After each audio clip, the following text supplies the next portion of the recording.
ரச்சனா இப்போதுதான் டீ போட்டு கொண்டிருந்தாள். அதற்குள் அவளுடைய மாமியார் சந்திரா அவர்கள் கையில் ஜெபமாலையுடன் சமையலறை வாசலில் வந்து நின்று கொண்டு உரத்த குரலில் கூறினார்.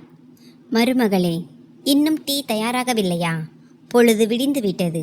உனக்கு இன்னும் சோம்பேறித்தனம் போகவில்லை. உன் நாத்தனார் சிவானியை பார்த்து கொஞ்சம் கற்றுக்கொள். அவள் தன் புகுந்த வீட்டில் காலை 5 மணிக்கே எழுந்து முழு வீட்டையும் பளபளக்க செய்து விடுகிறாள். மாமியாரின் வாயிலிருந்து இதை கேட்ட ரச்சனா திரும்பி பார்க்காமலேயே பதிலளித்தாள். அத்தை, பிரீத்தம் இரவு முழுவதும் தூங்கவே இல்லை. அவனுக்கு மிகவும் வெக்கையாக இருந்தது. அதனால் என்னாலும் தூங்க முடியவில்லை. இதோ இப்போதுதான் டீயை வடிகட்டி கொண்டிருக்கிறேன். இதை கேட்டு சந்திரா அவர்கள் தன் மூக்கையும் வாயையும் சுழித்து கொண்டே கூறினார். வெக்கையா? ஏன், நாங்களும் மனிதர்கள்தான். ஆனால் இந்த கால மருமகள்களுக்கு சாக்குப்போக்குகள் சொல்ல மட்டுமே தெரியும். அப்புறம் கேள், இன்றையிலிருந்து நீ தயாராக இரு. உன் நாத்தனார் சிவானிக்கு 7வது மாதம் தொடங்கிவிட்டது. அதனால் அவள் இன்றே இங்கே வருகிறாள். பிரசவம் முடியும் வரை இங்கேயேதான் இருப்பாள். அவளுக்கு செய்யும் பணிவிடை எப்படி இருக்க வேண்டும் என்றால் பக்கத்து வீட்டுக்காரர்களும் அதை ஒரு உதாரணமாக சொல்ல வேண்டும். இதை கேட்டதும் டீயை வடிகட்டி கொண்டிருந்த ரச்சனாவின் கை அப்படியே நின்றுவிட்டது. சிவானி மைனி வருகிறாரா? ஆனால் அத்தை, நீங்கள் அடுத்த மாதம்தான் வருவார் என்று சொன்னீர்களே. அது மட்டுமில்லாமல் பிரீத்தம் இன்னும் கை குழந்தையாக இருக்கிறான். என்னால் தனியாக எல்லாவற்றையும் எப்படி சமாளிக்க முடியும்? நீ சமாளிப்பாயா மாட்டாயா என்பதை நான் தான் முடிவு செய்வேன், நீ அல்ல. சந்திரா அவர்கள் கண்டிப்பான குரலில் கூறினார். மேலும் கேள், உன்னுடைய அறையை இன்றே காலி செய்துவிடு. சிவானி சூடான சூழலில் இருக்கக்கூடாது என்று மருத்துவர் கண்டிப்புடன் சொல்லியிருக்கிறார். அதனால் நீ உன் பொருட்களை விருந்தினர் அறைக்கு மாற்றிவிடு. இதை கேட்ட ரச்சனாவின் கண்களில் கண்ணீர் முட்டியது. அத்தை, விருந்தினர் அறையில் ஜன்னல் கூட மிக சிறியது. அங்கே பிரீத்தமிற்கு மூச்சு திணறல் ஏற்படும். தயவு செய்து என் குழந்தையையாவது நினைத்து பாருங்கள். ஏய், இந்த குழந்தை குழந்தை என்று ராகம் பாடுவதை நிறுத்து. சந்திரா அவர்கள் அவளை அதட்டினார். பேசாமல் டீயை கொண்டு வந்து வேலையை பார். ரச்சனா தலைகுனிந்து அவர்களின் பேச்சை கேட்டாள். அவள் ஏதோ சொல்ல நினைத்தாள். ஆனால் வார்த்தைகள் தொண்டையிலேயே சிக்கிக்கொண்டன. அவள் இரவு முழுதும் அவதிப்பட்டதும் அவளுடைய சூழ்நிலையும் யாருடைய கண்ணுக்கும் தெரியவில்லை. சரி, மதியம் 2 மணி இருக்கும். அப்போது வீட்டு வாசலில் ஒரு டாக்ஸி வந்து நின்றது. சிவானி டாக்ஸியில் இருந்து இறங்கினாள். அவள் முகத்தில் ஒரு விசித்திரமான பெருமிதம் இருந்தது. இந்த வீட்டை வெல்ல வந்தவள் போல. சந்திரா அவர்கள் ஏற்கனவே ஆரத்தி தட்டை தயார் செய்து வைத்திருந்தார். வா என் செல்லமே, பார், உனக்காக உனக்கு பிடித்த அறையை தயார் செய்து வைத்திருக்கிறேன் என்று ரச்சனாவை ஒரு கூர்மையான பார்வையோடு பார்த்தபடி சந்திரா அவர்கள் கூறினார். சிவானி அறைக்குள் அடியெடுத்து வைத்து குளிர்ந்த காற்றை ரசித்தாள். Thank you mummy. அங்கே புகுந்த வீட்டில் என் அண்ணி எனக்கு தொல்லை கொடுத்து கொண்டே இருந்தாள். இங்கே நிம்மதியாவது கிடைக்கும் என்று சொல்லிக்கொண்டே தன் கனமான பையை தன் அண்ணி ரச்சனாவை நோக்கி நீட்டினாள். அண்ணி, கொஞ்சம் இதை உள்ளே வையுங்கள். அப்புறம் எனக்கு குளிர்ந்த சர்பத் போட்டுக்கொண்டு வாருங்கள். ஆமாம், சர்க்கரை கொஞ்சம் குறைவாக இருக்கட்டும். ரச்சனா பையை தூக்கினாள். அவளுக்கு ஏற்கனவே இடுப்பில் வலி இருந்தது. ஆனால் யாரும் அவளுடைய நிலையை பற்றி கேட்கவில்லை. அவள் சர்பத் கொண்டு வந்தபோது சிவானி சோபாவில் காலை நீட்டி அமர்ந்து கொண்டு கூறினாள். அண்ணி, இந்த பிரீத்தம் ஏன் இப்படி அழுது கொண்டே இருக்கிறான்? அவன் சத்தத்தில் என் தலை வெடிப்பது போல் இருக்கிறது. அவனை அழாமல் செய்யுங்களேன். அதற்கு ரச்சனா தைரியத்தை வரவழைத்து கொண்டு, மைனி, அவனுக்கு வெக்கையாக இருக்கிறது. விருந்தினர் அறையில் காத்தே இல்லாமல் புழுக்கமாக இருக்கிறது என்றாள். அதை கேட்டு சிவானி சிரித்து கொண்டே கூறினாள். அட அண்ணி, குழந்தைகளுக்கு வெயில் குளுமையை எல்லாம் தாங்கும் பழக்கத்தை ஏற்படுத்த வேண்டும். நீங்கள்தான் அவனை மிகவும் செல்லம் கொடுத்து கெடுக்கிறீர்கள். அம்மா சொல்வது சரிதான். அவன் கொஞ்சம் அழட்டும், விடுங்கள். அப்போது சந்திரா அவர்களும் தன் மகளின் பேச்சை ஆமோதித்து, பார் சிவானி, நான் இவளுக்கு முன்பே புரிய வைத்தேன். ஆனால் இவளோ தன் மகனை எப்போதும் நெஞ்சோடு அணைத்து கொண்டே இருக்கிறாள். இதெல்லாம் சோம்பேறிகளின் அடையாளம் என்றார். ரச்சனா எதுவும் பேசவில்லை. மாலையில் பெபின் அலுவலகத்திலிருந்து திரும்பியதும் ரச்சனா அவனிடம் தனியாக பேசுவதற்காக அழைத்தாள். பெபின், அத்தை நம் அறையை வாங்கி கொண்டு விட்டார். பிரீத்தம் இரவு முழுதும் அழுகிறான். நீங்கள் ஏன் அத்தையிடம் பேசக்கூடாது? நம் மகனுக்கு எந்த உரிமையும் இல்லையா என்று கேட்டாள். அதற்கு பெபின் சோர்வான குரலில் பதிலளித்தான். ரச்சனா, ஷிவானியின் நிலையை பார். அவள் கர்ப்பமாக இருக்கிறாள். அம்மா செய்ததெல்லாம் அவளுடைய பாதுகாப்புக்காகத்தான் இருக்கும். சில மாதங்கள் தானே, கொஞ்சம் அட்ஜஸ்ட் செய்து கொள். நான் மட்டும் ஏன் அட்ஜஸ்ட் செய்ய வேண்டும் பெபின்? நான் கர்ப்பமாக இருந்தபோது ஷிவானி மைனி எனக்கு உதவினாரா? மாறாக அவர் இங்கே வந்து என்னிடம் பணிவிடை வாங்கி கொண்டிருந்தார். உங்களுக்கு அந்த நாட்கள் நினைவில் இல்லையா? பெபின் பார்வையை தவிர்த்தான். ரச்சனா, விவாதம் செய்யாதே. நான் சோர்வாக இருக்கிறேன். இந்த வீட்டில் தன் போராட்டத்தை தான் தனியாகத்தான் எதிர்கொள்ள வேண்டும் என்பதை ரச்சனா உணர்ந்து கொண்டாள்.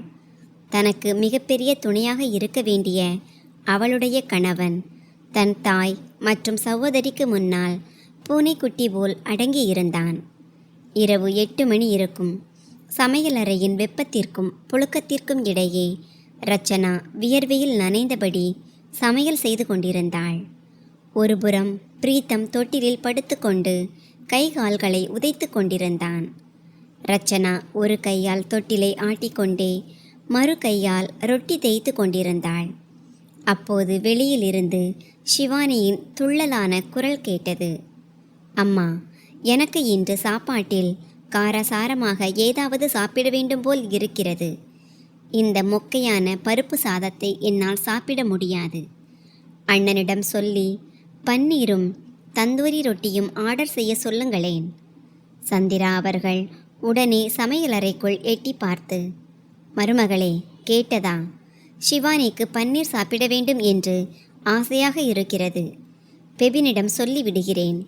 வரும்போது பெரிய ஹோட்டலில் இருந்து சாப்பாடு வாங்கி வருவான். அப்புறம் நீ உனக்கும் நமக்கும் அதே மதியத்து பருப்பை சூடு பண்ணிக்கொள். தேவையில்லாமல் பணத்தை வீணாக்க வேண்டியதில்லை. ரச்சனாவின் கை அப்படியே நின்றது. அத்தை, மதியத்து பருப்பு புளித்து போய்விட்டது. நான் பிரீத்தமிற்கு பால் புகட்டுகிறேன். பழைய சாப்பாடு எனக்கும் குழந்தைக்கும் நல்லது கிடையாது. அப்படியென்றால் புதிதாக சமைத்துக்கொள். ஆனால் பன்னீர் ஷிவானிக்கு மட்டும்தான் வரும். அவள் கர்ப்பமாக இருக்கிறாள். அவளுடைய ஒவ்வொரு ஆசையையும் நிறைவேற்றுவது நம் கடமை. நீயோ எப்போது நல்ல சாப்பாடு சாப்பிடலாம் என்று சாக்குப்போக்குதான் தேடுகிறாய் என்று நக்கல் அடித்தார். இரவில் பெபின் பன்னீர் டப்பாவை எடுத்துக்கொண்டு வந்தபோது மேஜையில் ஷிவானியும் அவளது அம்மாவும் பெருமையுடன் அமர்ந்திருந்தார்கள். பெபின் ரச்சனாவை அழைத்தான். ரச்சனா, வா, சாப்பாடு சாப்பிடலாம்.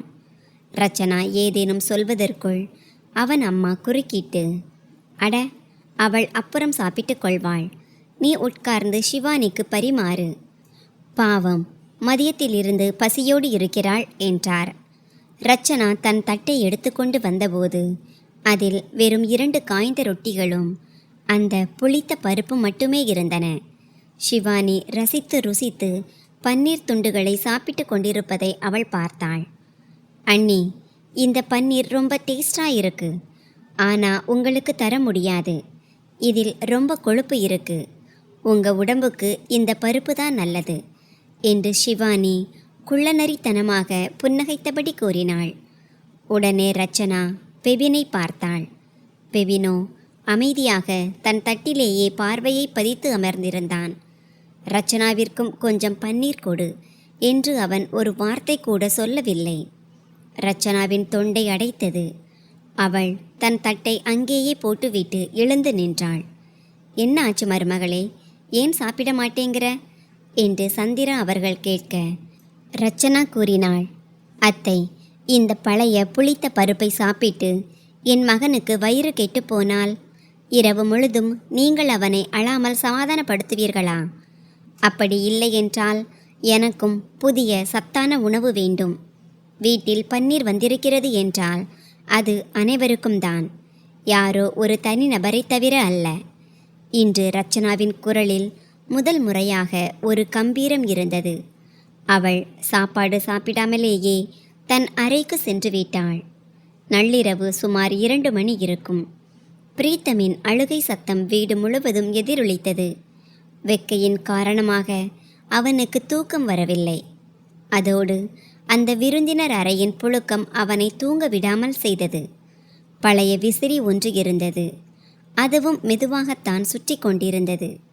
ரச்சனா அவனை மடியில் தூக்கி கொண்டு முற்றத்தில் நடந்து கொண்டிருந்தாள். அப்போது ஷிவானி தன் அறையிலிருந்து வெளியே வந்தாள். அண்ணி, என்ன அநாகரிகம் இது? இந்த பையனை அழாமல் செய்யுங்களேன். என் தூக்கம் கெடுகிறது.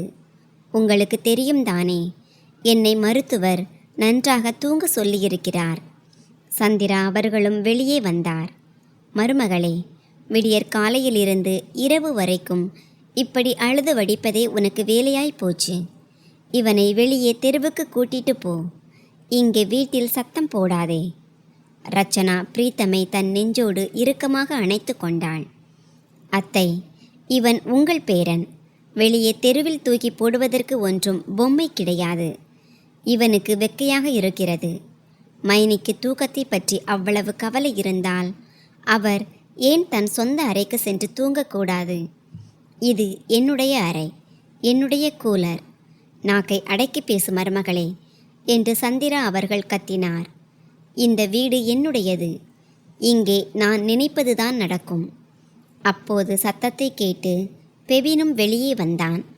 ரச்சனா, என்ன நாடகம் நடத்தி கொண்டிருக்கிறாய்? பிரீத்தமை அழாமல் செய்யேன். ரச்சனா பெவினின் கண்களை நோக்கினாள். நாடகம் நான் நடத்தவில்லை. உங்களுடைய அம்மாவும் தங்கையும் தான் நடத்தி கொண்டிருக்கிறார்கள். இன்று நான் பட்டினியாக தூங்கினேன். ஏனென்றால் உங்களுடைய அம்மா என் சாப்பாட்டை உங்களுடைய தங்கைக்கு கொடுத்து விட்டார். இப்போது என் உடலில் தெம்பு இல்லாத போது என் குழந்தைக்கு பால் எங்கிருந்து கிடைக்கும்? அவன் பசியிலும் வெக்கையிலும் அழுது கொண்டிருக்கிறான். உங்களுக்கு கொஞ்சம் கூட வெட்கமாக இல்லையா? பெவின் அப்படியே உறைந்து போனான். மௌனம் எவ்வளவு பெரிய தண்டனையாக மாறும் என்பதை அவன் முதல் முறையாக உணர்ந்தான். அவன் அமைதியாக தன் அறைக்கு சென்று தூங்கிவிட்டான். அடுத்த நாள் காலை சந்திரா அவர்கள் வழக்கம்போல் 6 மணிக்கு ரச்சனாவின் அறைக்கு வெளியே வந்து சேர்ந்தார். எழுந்திரு மருமகளே, டீ குடிக்க வேண்டிய நேரமாகிவிட்டது. அப்புறம் இன்று ஷிவானிக்கு வெண்ணெய் போட்டு உருளைக்கிழங்கு பராத்தா செய் என்றார். ஆனால் ரச்சனா கதவை திறக்கவில்லை. அவள் நிம்மதியாக தூங்கிக் கொண்டிருந்தாள். சந்திரா அவர்கள் கதவை தட்டத் தொடங்கினார். ஏய், தூங்கிக் கொண்டிருக்கிறாயா என்ன? சூரியன் உச்சிக்கு வந்துவிட்டான். அரை மணி நேரத்திற்கு பிறகு ரச்சனா வெளியே வந்தாள். அவள் புடவை கட்டியிருக்கவில்லை. மாறாக ஒரு சாதாரண சுடிதார் அணிந்திருந்தாள். அவளுடைய முகத்தில் ஒரு விசித்திரமான அமைதி இருந்தது. டீ எங்கே என்று சந்திரா அவர்கள் அதட்டலாக கேட்டார். சமையலறையில் பொருட்கள் இருக்கின்றன அத்தை. கேஸும் நிறைந்திருக்கிறது. நீங்களே போட்டுக்கொள்ளுங்கள் என்று ரச்சனா அமைதியாக பதிலளித்தாள். என்னை பார்த்து டீ போட சொல்கிறாயா? ஆமாம் அத்தை. ஏனென்றால் பிரீத்தம் இப்போதுதான் தூங்கி இருக்கிறான். என்னுடைய தூக்கமும் முடியவில்லை. அப்புறம் இன்றிலிருந்து நான் எனக்கும் பெபினுக்கும் மட்டும்தான் சமைப்பேன். மைனிக்கு நீங்கள் சமைத்து கொடுங்கள். ஏனென்றால் அவருக்கு பணிவிடை செய்வது உங்கள் கடமை என்று நீங்கள் தானே சொல்கிறீர்கள். அப்படியென்றால் அந்த புண்ணியத்தை நீங்களே தேடிக்கொள்ளுங்கள். அப்போது ஷிவானி அறையிலிருந்து வெளியே வந்தாள். அண்ணி, என்னுடைய பராத்தா எங்கே? மைனி, ஃப்ரிட்ஜில் மாவு இருக்கிறது. நீங்களே செய்து கொள்ளுங்கள். கர்ப்ப காலத்தில் வேலை செய்வது உடம்புக்கு நல்லது என்று நீங்கள் தானே சொன்னீர்கள். நானும் 9வது மாதம் வரை வேலை செய்தேன். நினைவிருக்கிறது தானே என்று சொல்லிக்கொண்டே ரச்சனா ஷிவானியின் கண்களை நேராக பார்த்தாள். அதை கேட்டு சந்திரா அவர்களின் முகம் கோபத்தால் சிவந்தது. பெபின், பார் உன் பொண்டாட்டியை, அவள் என்ன பேசுகிறாள் என்று. பெபின் குளியல் அறையில் இருந்து வெளியே வந்தான். அவன் ரச்சனாவையும் பிறகு தன் அம்மாவையும் பார்த்தான். இன்று அவனுக்கு ரச்சனாவின் முகத்தில் அந்த ருத்ர ரூபம் தெரிந்தது. இனி அதை அடக்குவது சாத்தியமற்றது. அம்மா, ரச்சனா சொல்வது சரிதான். அவள் இரவு முழுவதும் முழித்திருந்தாள். அவளை ஓய்வெடுக்க விடுங்கள். ஷிவானி, நீ ஏன் கொஞ்சம் உதவி செய்யக்கூடாது? பெபின் முதல் முறையாக தன் வாயை திறந்ததும் ஷிவானி மற்றும் சந்திரா அவர்களின் காலடி மண் சரிந்தது. வீட்டின் சமன்பாடு மாறத் தொடங்கியிருந்தது. சுமார் 2 மணி நேரத்திற்கு பிறகு சந்திரா அவர்கள் சமையலறையில் நின்று கொண்டு தன் மகள் ஷிவானிக்காக பாதாம் பால் சூடு பண்ணி கொண்டிருந்தார். அவர் முகத்தில் கோபம் தெளிவாக தெரிந்தது. இன்று வரை ரச்சனா ஒருபோதும் அவர்களுக்கு முன்னால் தலை நிமிர்ந்து பேசியதே இல்லை. ஆனால் நேற்றிலிருந்து அவளுடைய தோரணையே மாறிவிட்டது. பார் ஷிவானி, என்று சந்திரா அவர்கள் ரகசியமாக கூறினார். இந்த ரச்சனா இனி நம்மால் கட்டுப்படுத்தக்கூடியவள் அல்ல. பெபினும் இப்போது அவளுடைய பேச்சைத்தான் பேசுகிறான். நாம் இப்போது இவளை அடக்காவிட்டால் இவள் இந்த வீட்டுக்கு எஜமானியாகி விடுவாள். நாம் இவள் கையசைப்பிற்கு ஆட வேண்டியிருக்கும். ஷிவானி பால் கிளாஸை கையில் வாங்கி ஒரு மடக்கு குடித்துவிட்டு கூறினாள், அம்மா, நீங்கள் ஏன் கவலைப்படுகிறீர்கள்? என்னிடம் ஒரு வழி இருக்கிறது. அதன் மூலம் அண்ணனே இவளை வீட்டை விட்டு வெளியே துரத்தி விடுவார். நீங்கள் மட்டும் எனக்கு துணையாக இருங்கள். ஷிவானி ரகசியமாக ஃப்ரிட்ஜில் இருந்து காலையிலேயே ரச்சனா சமைத்து வைத்திருந்த சாப்பாட்டை வெளியே எடுத்தாள். அவள் அதில் அள்ளி அள்ளி உப்பையும் மிளகாய்த்தூளையும் கொட்டி தீர்த்தாள். இப்போது பாருங்கள் அம்மா, அண்ணன் அலுவலகத்திலிருந்து வந்து இந்த மோசமான சாப்பாட்டை பார்க்கும்போது தன் கோபம் முழுவதையும் இவள் மீதுதான் திருப்புவார். மறுபுறம் ரச்சனா தன் அறையில் பிரீத்தமை குளிப்பாட்டி கொண்டிருந்தாள். அவளுடைய மௌனத்தை அவளுடைய பலவீனமாக அவர்கள் நினைத்து கொண்டார்கள் என்பதை அவள் அறிந்திருந்தாள். ஆனால் இனி அவள் அமைதியாக இருக்கப் போவதில்லை. தன் மகனின் உரிமைக்காக போராடியே தீருவது என்று அவள் உறுதியாக இருந்தாள். மதியம் 1 மணி இருக்கும். சந்திரா அவர்கள் ரச்சனாவை அழைத்தார். மருமகளே, கொஞ்சம் வெளியே வா. ஷிவானிக்கு பயங்கரமாக பசிக்கிறது. அவளுக்கு லேசாக ஏதாவது சமைத்து கொடு. பார், அவள் எவ்வளவு பலவீனமாகிவிட்டாள் என்று. ரச்சனா வெளியே வந்து அமைதியான குரலில் கூறினாள், அத்தை, ஃப்ரிட்ஜில் சாப்பாடு இருக்கிறது. நீங்களே சூடு பண்ணி கொள்ளுங்கள். நான் பிரீத்தமை தூங்க வைக்க வேண்டும். ஷிவானி உடனே நாடகத்தை தொடங்கினாள். அம்மா, என் வயிற்றில் பயங்கரமாக வலிக்கிறது. அநேகமாக அன்னிக்கு நான் இங்கே இருப்பது கொஞ்சம் கூட பிடிக்கவில்லை போலிருக்கிறது. அதனால்தான் எனக்கு சாப்பாடு கொடுப்பதற்கு கூட இவ்வளவு அடம் பிடிக்கிறார். அண்ணனிடம் சொல்லுங்கள், என்னை என் புகுந்த வீட்டிலேயே கொண்டு போய் விட்டுவிட சொல்லுங்கள். அங்கே குறைந்தபட்சம் பட்டினியாவது கிடக்க மாட்டேன். சந்திரா அவர்கள் தன் மார்பில் அடித்து கொண்டு அழத் தொடங்கினார். அடி ராசாத்தி, என் மகள் பட்டினியால் சாகிறாள். இந்த மூதேவியோ சுகமாக ஓய்வெடுத்து கொண்டிருக்கிறாள். பெபின், பார் உன் பொண்டாட்டியின் கைவரிசையை. பெபின் அந்த நேரத்தில் அலுவலகத்திலிருந்து மதிய உணவிற்காக வீட்டிற்கு வந்திருந்தான். அவன் எப்போது தன் அம்மாவும் தங்கையும் அழுது வடிவதை கேட்டானோ அவனுக்கு கோபம் தலைக்கேறியது. ரச்சனா, என்ன அநாகரிகம் இது? ஷிவானியின் நிலையை பார்க்கிறாய் அல்லவா? ஒருவேளை சாப்பாடு கூட உன்னால் சமைக்க முடியாதா? ரச்சனா பெபினின் கண்ணோடு கண் நீராக நோக்கி கூறினாள். பெபின், சாப்பாடு சமைத்துத்தான் இருக்கிறது. எடுத்து பரிமாற வேண்டியது மட்டும்தான் பாக்கி. உங்களுடைய அம்மாவாலும் தங்கையாலும் இந்த அளவிற்கு கூட கை கால்களை அசைக்க முடியாது என்றால் அவர்களுக்கு ஓய்வு தேவையில்லை, பணிவிடைதான் தேவை. அப்படி கை ஏந்தி பணிவிடை செய்வதற்கு நான் இங்கே ஒன்றும் வேலைக்காரி கிடையாது. பெபின் ஏதோ பேச முற்பட்டதற்குள் ஷிவானி அந்த உப்பு அள்ளி போட்ட சாப்பாட்டை கொண்டு வந்து மேஜை மேல் வைத்தாள். அண்ணா, பாருங்கள், அண்ணி என்ன சமைத்திருக்கிறார் என்று. இதில் எவ்வளவு உப்பு இருக்கிறது என்றால் என்னால் சாப்பிடவே முடியாது. இவள் வேண்டுமென்றே என்னை நோய்வாய்ப்படுத்த நினைக்கிறாள்.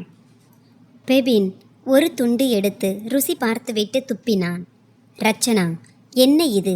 நீ இந்த அளவிற்கு கேவலமாக இறங்கி விடுவாயா? என் தங்கையின் குழந்தைக்கு உன்னால் தீங்கு விளைவிக்க முடிகிறதா? ரச்சனா புன்னகைத்தாள். அவள் தன் மொபைல் ஃபோனை எடுத்து ஒரு வீடியோவை போட்டு காண்பித்தாள். இந்த வீடியோவை அவள் சமையலறையின் மூலையில் மறைத்து வைத்திருந்த தன் பழைய ஃபோன் மூலம் பதிவு செய்திருந்தாள். பாதுகாப்பு கருதி காலையிலேயே அதை அங்கு வைத்திருந்தாள்.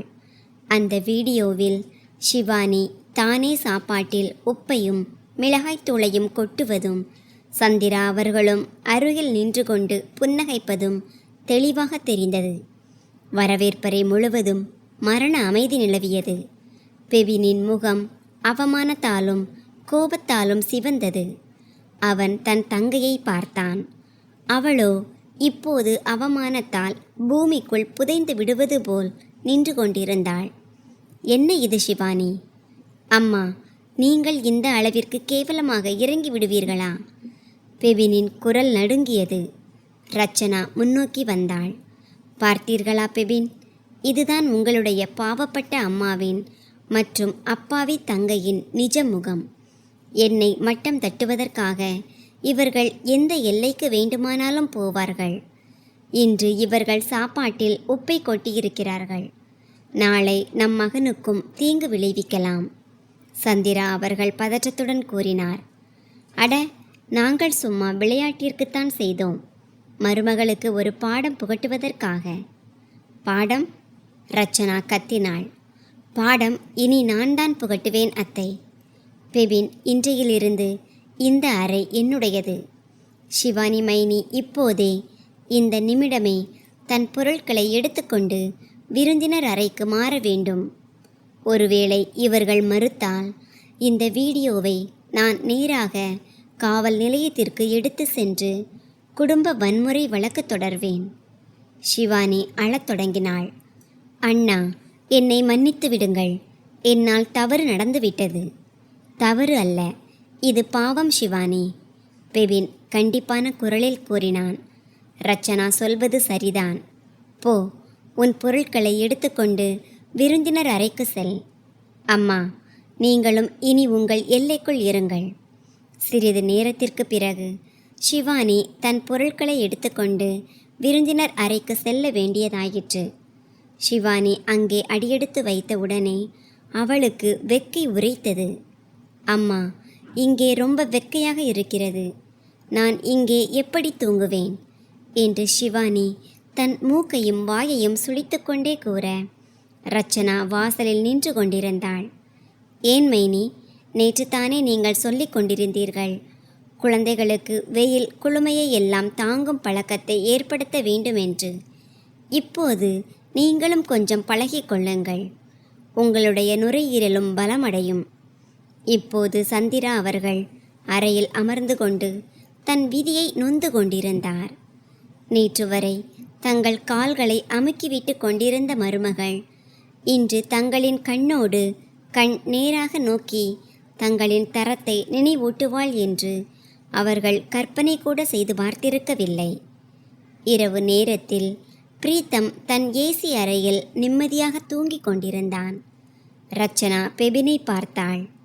பெபின் இன்று குற்ற உணர்ச்சியோடு வெட்கி தலைகுனிந்து இருந்தான்.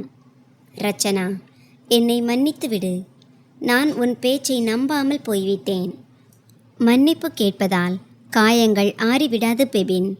இதை மட்டும் நினைவில் வைத்து கொள்ளுங்கள். இனிமேல் நம் மகனின் நிம்மதியோடு எந்த ஒரு சமரசம் நடந்தாலும் நான் சகித்து கொள்ள மாட்டேன். அதுவரை பட்டு மெத்தையிலும் ஏசி குளிர்ந்த காற்றிலும் பழகியிருந்த ஷிவானி வியர்வையில் நனைந்த படுக்கையில் புரண்டு படுத்து கொண்டிருந்தாள். அதோடு கொசுக்களும் அவளை படுத்தி எடுத்து கொண்டிருந்தன. அம்மா, ஓ அம்மா என்று ஷிவானி பக்கத்து அறையில் தூங்கிக் கொண்டிருந்த சந்திரா அவர்களை மெதுவான குரலில் கூப்பிட்டாள். தன் தூக்கமும் கெட்டுப்போயிருந்த சந்திரா அவர்கள் உடனே எழுந்து வந்தார். என்ன ஆச்சு கண்ணா? உடம்புக்கு ஒன்றுமில்லையே? ஷிவானி அழுது கொண்டே தன் கையை காண்பித்தாள். அதில் கொசுக்கள் கடித்த சிவந்த தழும்புகள் இருந்தன. பாருங்கள் அம்மா, அந்த ரச்சனா என்னை இந்த நரகத்தில் தள்ளிவிட்டாள். எனக்கு எனக்கு மூச்சு விடுவதற்கு கூட சிரமமாக இருக்கிறது. என் இரத்த அழுத்தம் அதிகமாகிறது. என் குழந்தைக்கு ஏதாவது ஆகிவிட்டால் யார் பொறுப்பு? போங்கள், அவளை எழுப்பி என் அறையை மீண்டும் வாங்கித் தாருங்கள். சந்திரா அவர்களின் தாய் உள்ளம் உருகியது. ஆனால் அவருக்கு ரச்சனாவின் அந்த வீடியோ காட்டிய ருத்ர ரூபம் நினைவுக்கு வந்தது. கண்ணா, அவள் இனி நாம் சொல்வதை கேட்கப் போவதில்லை. பெவினும் அவளுடைய கட்டுப்பாட்டில்தான் இருக்கிறான். நீ கொஞ்சம் பொறுமையாக இரு. காலையில் ஏதாவது பார்க்கலாம். பொறுமையா அம்மா? நீங்கள் எனக்கு அம்மாவா அல்லது அவளுக்கா என்று சிவானி பிடிவாதம் பிடிக்க, சந்திரா அவர்கள் கனத்த இதயத்தோடு ரச்சனாவின் அறை கதவை தட்டினார். மருமகளே, ஓ மருமகளே, கதவை திற. பார், சிவானிக்கு உயிர் போகிறது. 10 நிமிடங்களுக்கு பிறகு ரச்சனா கதவை திறந்தாள். என்ன விஷயம் அத்தை? நடுநிசியில் ஏதாவது அசம்பாவிதம் நடந்துவிட்டதா என்ன? அசம்பாவிதம்தான். பார், என் குழந்தை வியர்வையில் நனைந்திருக்கிறாள். அவளுக்கு தலை சுற்றுகிறது. குறைந்தபட்சம் மனித நேயத்தின் அடிப்படையிலாவது இன்றைய ஒரு இரவு மட்டும் அவளை இங்கே தூங்க விடு. நாளை நாங்கள் வேறு ஏதாவது ஏற்பாடு செய்து கொள்கிறோம் என்று சந்திரா அவர்கள் கிட்டத்தட்ட கெஞ்சி கேட்டார். அதை கேட்டு ரச்சனா ஒரு பெருமூச்சு விட்டு புன்னகையுடன் கூறினாள், அத்தை, மனிதநேயம் என்ற வார்த்தை உங்கள் வாயிலிருந்து வருவது அழகல்ல. நினைவிருக்கிறதா? நான் 9 மாத கர்ப்பிணியாக இருந்தபோது நீங்கள் இந்த விருந்தினர் அறையின் விசிறியை கூட சரி செய்து தரவில்லை. வெக்கையில்தான் குழந்தை பலமாகும் என்று நீங்கள்தானே சொன்னீர்கள். இன்று அதே பலத்தை மைனியும் பெறட்டும். என்னை தூங்க விடுங்கள். காலையில் பிரீத்தம் சீக்கிரமே எழுந்து விடுவான் என்று சொல்லிக்கொண்டே ரச்சனா தடாரென்று கதவை மூடினாள். சந்திரா அவர்களும் சிவானியும் அங்கேயே அப்படியே உறைந்து நின்றார்கள். இன்று அவர்கள் தங்களின் சொந்த கசப்பான பேச்சின் சுவையையே தாங்கள் அனுபவிக்க வேண்டியிருந்தது. அடுத்த நாள் காலை 7 மணி இருக்கும். சூரியனின் வெப்பம் அதிகரிக்கத் தொடங்கியது. சந்திரா அவர்கள் வழக்கம்போல் சமையலறையை நோக்கி நடந்தார். ரச்சனா டீ போட்டு கொண்டிருப்பாள் என்று நினைத்து கொண்டு. ஆனால் சமையலறை காலியாக இருந்தது. அடுப்பு குளிர்ந்து போயிருந்தது. ரச்சனா நிம்மதியாக முற்றத்தில் நாற்காலி போட்டு அமர்ந்து கொண்டு பிரீத்தமிற்கு எண்ணெய் மசாஜ் செய்து கொண்டிருந்தாள். பெபின் தயாராகி வெளியே வந்தான். ரச்சனா, இன்னும் டீ தயாராகவில்லையா? நான் அலுவலகத்திற்கு புறப்பட வேண்டும். ரச்சனா தலை நிமிராமலேயே கூறினாள். பெபின், சமையலறையில் டீ தூள், சர்க்கரை, பால் எல்லாம் இருக்கிறது. இன்றிலிருந்து உங்கள் வேலையை நீங்களே செய்ய கற்றுக்கொள்ளுங்கள். அப்புறம் அத்தை, இன்றிலிருந்து வீட்டை பெருக்குவது, துடைப்பது, பாத்திரம் கழுவுவது போன்ற வேலைகளை நீங்களும் மைனியும் தான் பார்த்து கொள்ள வேண்டும். என்ன, நீ எங்களை விளக்குமாறு பிடித்து துடைக்க சொல்கிறாயா? உனக்கு வெட்கமாக இல்லை என்று சந்திரா அவர்கள் ஆச்சரியத்துடன் கேட்க, ரச்சனா கூறினாள், வெட்கம் உங்களுக்குத்தான் வரவேண்டும் அத்தை. இவ்வளவு சிறிய கைக்குழந்தையின் தாயிடம் 1008 வேலைகளை வாங்கி கொண்டு நீங்கள் சோபாவில் உட்கார்ந்து கொண்டு உத்தரவிடுகிறீர்கள். மைனி சொல்வாரே, தான் புகுந்த வீட்டில் நாத்தனார் இருக்கும்போதே எல்லா வேலைகளையும் தனியாகத்தான் செய்வேன் என்று. அப்படியென்றால் இன்று இங்கே தன் அம்மாவிற்கு உதவி செய்து காட்டட்டும். கடைசியில் மகளுக்கும் சில கடமைகள் இருக்கின்றன அல்லவா? அப்போதுதான் தூங்கி எழுந்திருந்த சிவானி கத்தினாள். அண்ணி, நான் கர்ப்பமாக இருக்கிறேன். என்னை வேலை செய்ய சொல்கிறீர்களா? ஆமாம் மைனி, கண்டிப்பாக. சுறுசுறுப்பாக இருந்தால் பிரசவ வலி குறைவாக இருக்கும் என்று மருத்துவர்கள் சொல்கிறார்கள். நானும் அப்படித்தான் செய்தேன். ஒருவேளை உங்களால் செய்ய முடியாவிட்டால் பெவின் இன்றே ஒரு வேலைக்காரியை ஏற்பாடு செய்யுங்கள். அவளுக்கான சம்பளம் உங்கள் பாக்கெட்டிலிருந்து இல்லை.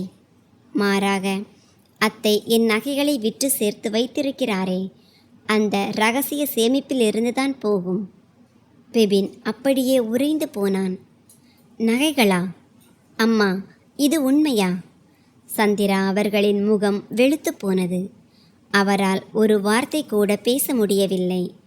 ரச்சனா ஒவ்வொரு உண்மையாக உடைக்கத் தொடங்கினாள். அப்போது திடீரென்று சிவானியின் கணவன் ஷியாம் சொல்லாமல் கொள்ளாமல் வீட்டிற்கு வந்து சேர்ந்தான்.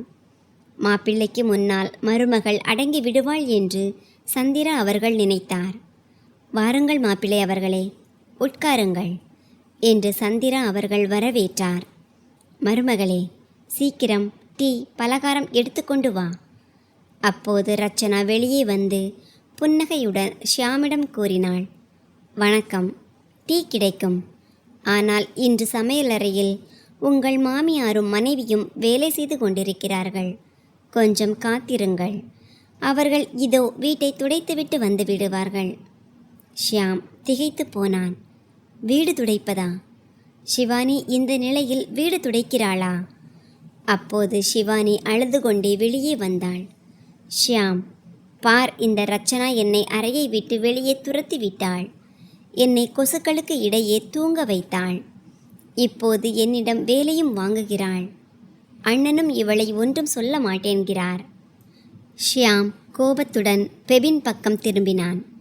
பெபின், என்ன நாடகம் இது? என் மனைவியை இங்கே வேலைக்காரியாக்குவதற்கா கூப்பிட்டீர்கள்? பெபின் ஏதோ பேசுவதற்குள் ரச்சனா நிலைமையை தன் கையில் எடுத்தாள். ஷியாம் அவர்களே, நாடகத்தை உங்கள் மனைவியும் மாமியாரும் தான் பல வருடங்களாக நடத்தி கொண்டிருக்கிறார்கள். உங்களுக்கு தெரியுமா, நேற்று உங்கள் மனைவி சாப்பாட்டில் விஷம் போன்ற உப்பை கொட்டினார், என்னை வீட்டை விட்டு துரத்துவதற்காக. சிவானி மைனிக்கு இங்கே கஷ்டமாக இருந்தால் நீங்கள் இவரை இப்போதே அழைத்து செல்லலாம். எப்படியும் இவர் இங்கே ஓய்வெடுப்பதற்காக மட்டும்தானே வந்திருந்தார். அப்படியென்றால் அந்த ஓய்வை உங்கள் சொந்த வீட்டிலேயே எடுத்துக்கொள்ளுங்கள். இங்கே இருந்தால் இனி வேலை செய்துதான் ஆக வேண்டும். ஷியாம் சிவானியை பார்க்க சிவானி பார்வையை தாழ்த்தி கொண்டாள். ஷியாம் கொள்கை கொன்றாத மனிதன் என்பதும் சாப்பாட்டில் உப்பு போட்ட உண்மை அவனுக்கு தெரிந்தால் தன்னை இங்கேயே விட்டுவிட்டு போய்விடுவான் என்பதும் அவளுக்கு தெரியும். வீட்டில் கடுமையான பதற்றம் நிலவியது. ஷியாம் அமைதியாக சோபாவில் அமர்ந்திருந்தான். அப்போது ரச்சனா ஒரு ஃபைலை மேஜை மேல் வைத்தாள். இது என்ன என்று பெவின் கேட்க ரச்சனா உறுதியோடு கூறினாள், இது இந்த வீட்டிற்கான விதிமுறைகள். முதல் விதி, சிவானி மைனி இங்கே இருக்க வேண்டும் என்றால் வீட்டின் சிறிய சிறிய வேலைகளில் அவரும் கை கொடுக்க வேண்டும். எந்த ஒரு விஐபி உபசரிப்பும் கிடைக்காது. இரண்டாவது விதி, சமையலறை செலவை இனி பெவின் மட்டும் பார்க்க மாட்டான். அத்தையின் ஓய்வூதிய பணத்திலிருந்தும் அது பகிர்ந்து கொள்ளப்படும். மூன்றாவது விதி, பிரீத்தமின் அறை எப்போதும் பிரீத்தமிற்குரியதாகவே இருக்கும். எந்த ஒரு விருந்தினரும் அதை ஆக்கிரமிக்க முடியாது. நான்காவது விதி, அத்தையோ அல்லது மைனியோ மீண்டும் எனக்கு எதிராக ஏதாவது சதித்திட்டம் தீட்டினால் நான் நேராக மகளிர் காவல் நிலையத்திற்கு செல்வேன். இந்த நிபந்தனைகளுக்கு சம்மதம் என்றால் மட்டுமே மைனி இங்கே தங்குவார். இல்லையென்றால் ஷியாம் அவர்களே, நீங்கள் உங்கள் மனைவியை அழைத்து செல்லலாம். ஷியாமிற்கு முன்னால் தன் மானத்தை காப்பாற்றிக் கொள்வதற்காக சந்திரா அவர்கள் தலை குனிந்தார். சிவானியிடமும் வேறு வழியே இல்லை. ரச்சனா இனி அடக்கி ஆளக்கூடிய அந்த அபலையான மருமகள் அல்ல என்பதை அவள் உணர்ந்து கொண்டாள். சந்திரா அவர்களும் சிவானியும் ரச்சனாவின் கண்ணோடு கண் நோக்கி பேசக்கூட துணியவில்லை. ஷியாமும் சிவானிக்கு அறிவுரை கூறிவிட்டு தன் வீட்டிற்கு திரும்பிவிட்டான். நள்ளிரவு 2 மணி இருக்கும். திடீரென்று சிவானியின் அறையிலிருந்து நெஞ்சை பிளக்கும் ஒரு அலறல் சத்தம் கேட்டது. அம்மா, காப்பாற்றுங்கள்! பெபின் அண்ணா, எனக்கு வயிறு பயங்கரமாக வலிக்கிறது. சந்திரா அவர்கள் பதறியடித்து கொண்டு எழுந்தார். பெபினும் ரச்சனாவும் தங்கள் அறையிலிருந்து வெளியே வந்தார்கள். விருந்தினர் அறையின் கதவை திறந்து பார்த்தபோது ஷிவானி தன் வயிற்றை பிடித்து கொண்டு அழுது கொண்டிருந்தாள். என்னாச்சு கண்ணா? இப்போதுதானே 7வது மாதமே நடக்கிறது என்று சந்திரா அவர்கள் அழுது கொண்டே கூற, பெபின், சீக்கிரம் மருத்துவரை கூப்பிடு என்றார். பெபின் பதற்றத்துடன் மருத்துவருக்கு தொலைபேசி அழைப்பு விடுத்தான். வீடே போர்க்களமானது. அப்போது சந்திரா அவர்கள் கைகளை கூப்பி இறைவனிடம் பிரார்த்தனை செய்யத் தொடங்கினார். ஏ கடவுளே, என் மகளை காப்பாற்றிவிடு. நான் செய்த பாவங்களின் தண்டனையை என் பெற்ற பிள்ளைக்கு கொடுத்து விடாதே. அப்போது ரச்சனா முன்னோக்கி வந்தாள். அவளுடைய முகத்தில் இப்போது எந்த கோபமும் இல்லை. மாறாக ஒரு திடமான சங்கல்பம் இருந்தது. அவள் ஷிவானியின் கையை பற்றினாள். மைனி, பதறாதீர்கள், நான் உங்களுடன் இருக்கிறேன். அண்ணி, என்னை மன்னித்து விடுங்கள். நான் உங்களுக்கு துரோகம் இழைத்து விட்டேன். மிகவும் பாவம் செய்துவிட்டேன். அதனால்தான் கடவுள் எனக்கு இந்த தண்டனையை கொடுக்கிறார் போலிருக்கிறது என்று ஷிவானி விம்மி அழுது கொண்டே கூறினாள். ரச்சனா அவளுடைய கண்களை பார்த்து, பழைய கதைகளை எல்லாம் விடுங்கள் மைனி. இப்போது உங்களுடைய மற்றும் குழந்தையின் உயிர்தான் மிக முக்கியம் என்றாள். ரச்சனா உடனே சமையலறையில் இருந்து வெந்நீர் எடுத்து வர சொன்னாள். சுத்தமான துண்டை எடுத்துக்கொண்டு, அத்தை, மருத்துவர் வரும் வரை நீங்கள் என் அருகில் அமருங்கள். ஷிவானி மைனியின் கையை இறுக்கமாக பிடித்து கொள்ளுங்கள் என்று ஒரு நேர்ந்த நிபுணர் போல கட்டளையிட்டாள். அடுத்த 1 மணி நேரம் ரச்சனா ஷிவானிக்கு செய்த பணிவிடை ஒரு தேவதூதரின் செயலுக்கு குறையாததாக இருந்தது. அவள் ஷிவானிக்கு தைரியம் ஊட்டினாள். அதோடு வீட்டு வைத்திய முறைகள் மூலம் அவளுடைய வலியை கட்டுப்படுத்த முயன்றாள். அதற்குள் மருத்துவர் வந்து சேர்ந்தார். அவர் ஷிவானியை பரிசோதித்துவிட்டு நிம்மதி பெருமூச்சு விட்டார். நல்ல வேளை, சரியான நேரத்தில் நீங்கள் இவளை கவனித்து கொண்டீர்கள். இல்லை என்றால் என்ன வேண்டுமானாலும் ஆகியிருக்கலாம். இப்போது தாயும் சேயும் நலம். இருவருமே பாதுகாப்பாக இருக்கிறார்கள். மருத்துவர் வாயிலிருந்து இதை கேட்ட சந்திரா அவர்கள் நிம்மதியடைந்தார். சிறிது நேரத்தில் மருத்துவர் சென்ற பிறகு அவர் அழுது கொண்டே ரச்சனாவின் அருகில் வந்து அவளுடைய கால்களில் விழுந்தார். மருமகளே, என்னை மன்னித்துவிடு. நான் எவ்வளவு பெரிய குருடனாக இருந்திருக்கிறேன். எந்த மகளுக்காக உன்னையும் என் பேரனையும் தவிக்க விட்டேனோ அந்த மகளின் உயிரையே நீதான் காப்பாற்றி இருக்கிறாய். என்னிடம் மன்னிப்பு கேட்பதற்கு கூட வார்த்தைகள் இல்லை. உடனே ரச்சனா அவர்களை தூக்கி தன் நெஞ்சோடு அணைத்து கொண்டாள். அத்தை, ஒரு தாய் ஒருபோதும் தன் பிள்ளைகளிடம் மன்னிப்பு கேட்கக்கூடாது. நான் செய்தது என்னுடைய கடமை. எனக்கு தேவைப்பட்டதெல்லாம் இந்த வீட்டில் அனைவருக்கும் சமமான மரியாதை கிடைக்க வேண்டும் என்பது மட்டும்தான். சந்திரா அவர்கள் தன் கண்ணீரை துடைத்து கொண்டு கூறினார். இன்றிலிருந்து இந்த வீட்டின் சாவிகள் உன்னிடம்தான் இருக்கும். நீதான் இந்த வீட்டின் உண்மையான லட்சுமி. இப்போது ஷிவானியும் பழையபடி அகந்தை பிடித்தவளாக இல்லை. அவள் ரச்சனாவை அணைத்து கொண்டாள். அண்ணி, எனக்கு அந்த ஏசி அறை வேண்டாம். நான் விருந்தினர் அறையிலேயே தங்கி விடுகிறேன். நீங்கள்தான் எனக்கும் என் குழந்தைக்கும் ஒரு மறுவாழ்வு கொடுத்திருக்கிறீர்கள். அதற்கு ரச்சனா புன்னகைத்தபடி கூறினாள். இல்லை மைனி, இனி இந்த வீட்டில் எந்த அறையும் யாருடைய தனிப்பட்ட உரிமையும் அல்ல. மாறாக அது தேவையின் அடிப்படையில் மட்டுமே ஒதுக்கப்படும். நீங்கள் கர்ப்பமாக இருக்கிறீர்கள். அதனால் நீங்கள் அந்த அறையிலேயே தங்குங்கள். மேலும் பிரீத்தம் இனி தன் அத்தையின் மடியிலேயே தூங்குவான். இதை கேட்டதும் வீடு முழுவதும் மகிழ்ச்சி அலை வீசியது. அப்போது பெபின் ரச்சனாவை பெருமையோடு நோக்கினான். ஒரு பெண் தன் சக்தியை உணர்ந்து எழுந்து நின்றால் அவள் தன் உரிமையை பறித்து கொள்வது மட்டுமின்றி ஒட்டுமொத்த குடும்பத்தையும் அன்பென்ற நூலால் பிணைத்து வைக்கவும் முடியும் என்பதை அவன் உணர்ந்தான். நண்பர்களே, இந்த கதை உங்களுக்கு எப்படி இருந்தது என்று கருத்து தெரிவிக்கவும். கதை பிடித்திருந்தால் அதை விரும்பி உங்கள் நண்பர்களுடன் பகிர்ந்து கொள்ளுங்கள். இது போன்ற புதிய சுவாரஸ்யமான கதைகளுக்கு எங்கள் சேனலை சப்ஸ்கிரைப் செய்யுங்கள்.